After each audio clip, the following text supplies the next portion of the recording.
কবর প্রতিদিন ডাক দিয়ে বলে আনা বাইতুদ দুধ। প্রত্যেকের কবর প্রত্যেককে ডেকে বলে, ও আল্লাহর বান্দা, জানো আমি পোকামাকড়ের ঘর, পোকামাকড়ের ঘর।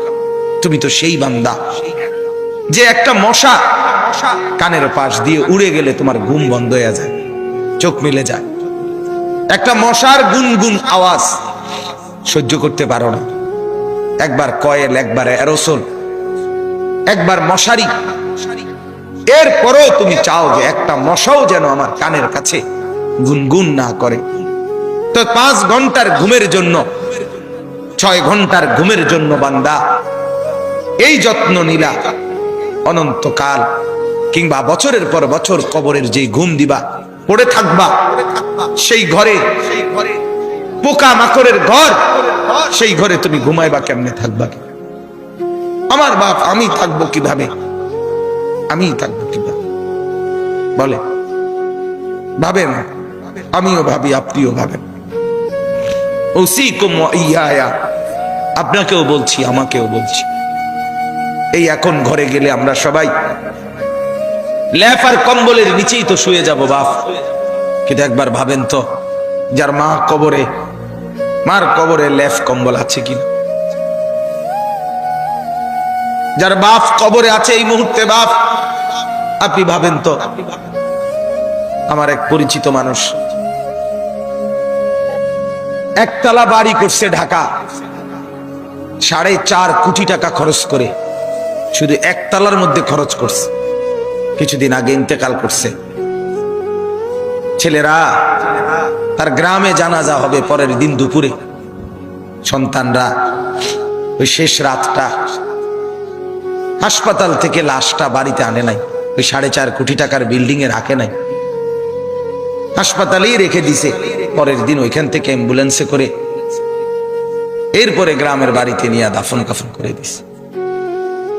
এখন এটা তো করোনার কালে নাই, এখন ইদানিং 10-15-20 দিন আগের কথা। কি সাজাইলেন, কার জন্য সাজাইলেন,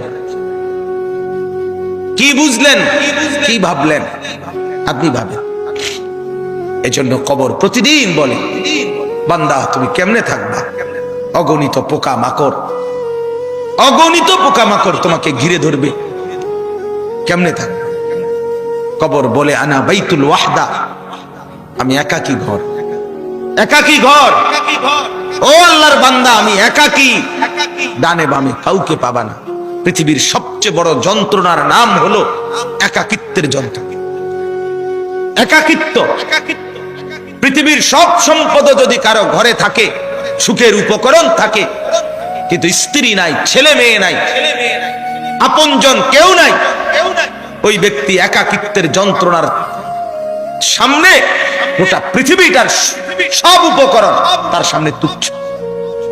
আল্লাহ তাআলা বলতেছেন, ইরশাদ করছেন সূরা মুলকের 23 নম্বর আয়াত,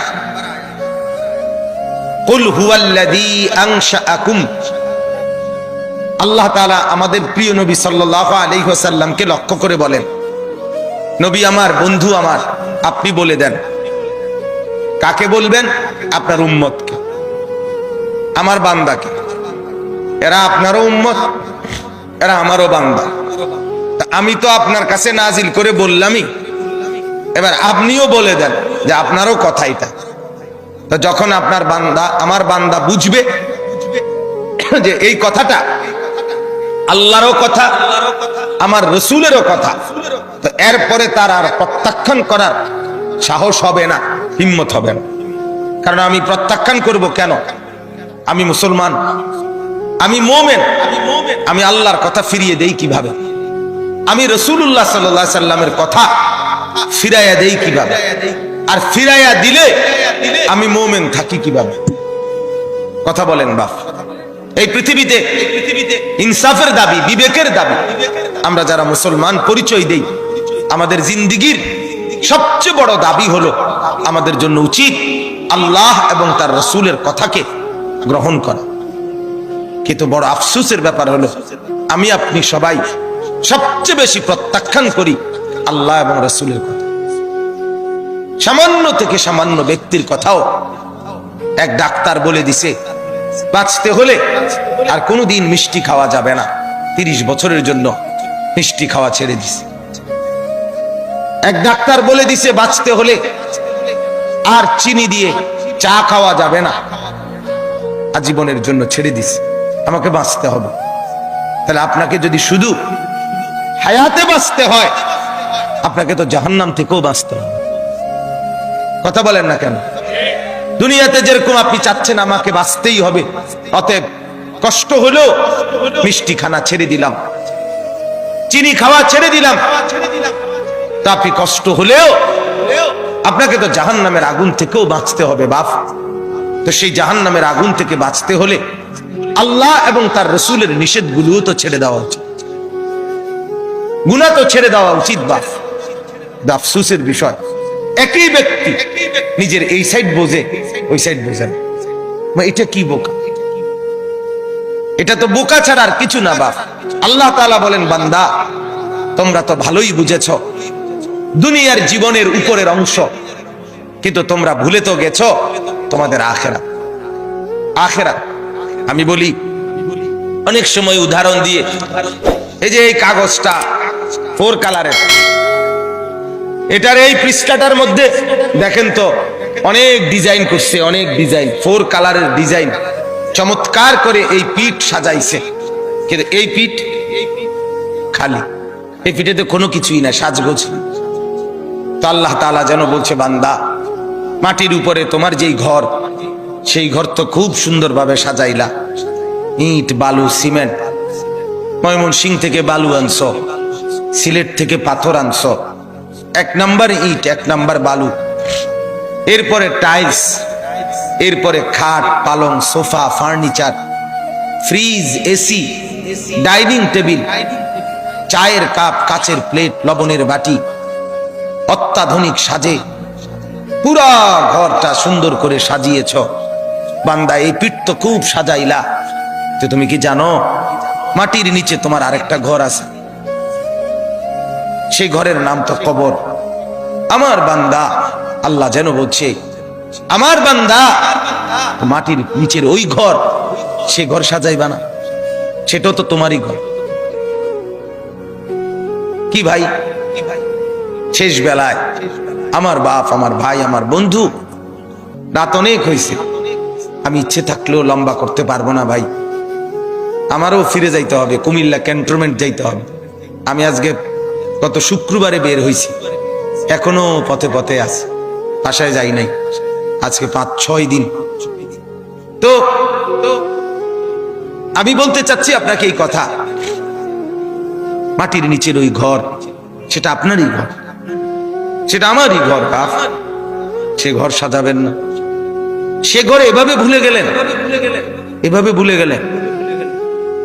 তো এই জন্য বলি, এটা যেন এমন মাটির উপরের এই ঘর যদি খাট পালং আর সোফা দিয়ে সাজে, আল্লাহর কসম মাটির নিচের আপনারই ওই ঘর সাজতে হলে জিকির আর তাসবিহ তেলাওয়াত লাগবে। এই ঘর সাজবে খাট পালং দিয়ে, ওই ঘর সাজবে জিকির তাসবিহ তেলাওয়াত দিয়ে, আল্লাহ তাআলার গোলামি দিয়ে।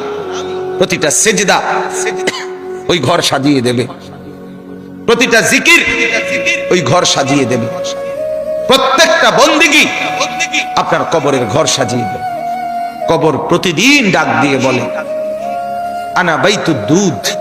প্রত্যেকের কবর প্রত্যেককে ডেকে বলে, ও আল্লাহর বান্দা জানো আমি পোকামাকড়ের ঘর, পোকামাকড়ের ঘর। তুমি তো সেই বান্দা যে একটা মশা কানের পাশ দিয়ে উড়ে গেলে তোমার ঘুম বন্ধ হয়ে যায়, চোখ মিলে যায়।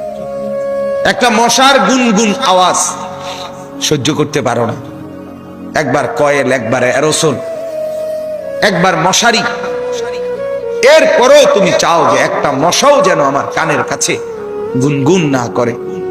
তো 5 ঘন্টার ঘুমের জন্য, 6 ঘন্টার ঘুমের জন্য বান্দা এই যত্ন নিলা, অনন্তকাল কিংবা বছরের পর বছর কবরের যে ঘুম দিবা, পড়ে থাকবা সেই ঘরে পোকা মাকড়ের ঘর, সেই ঘরে তুমি ঘুমাইবা কেমনে, থাকবা কি? আমার বাপ, আমি থাকবো কিভাবে? আমি থাকবো কিভাবে বলে? ভাবেন, আমিও ভাবি, আপনিও ভাবেন। উসিকুম ওয়া ইয়া, আপনাকেও বলছি, আমাকেও বলছি। এই এখন ঘরে গেলে আমরা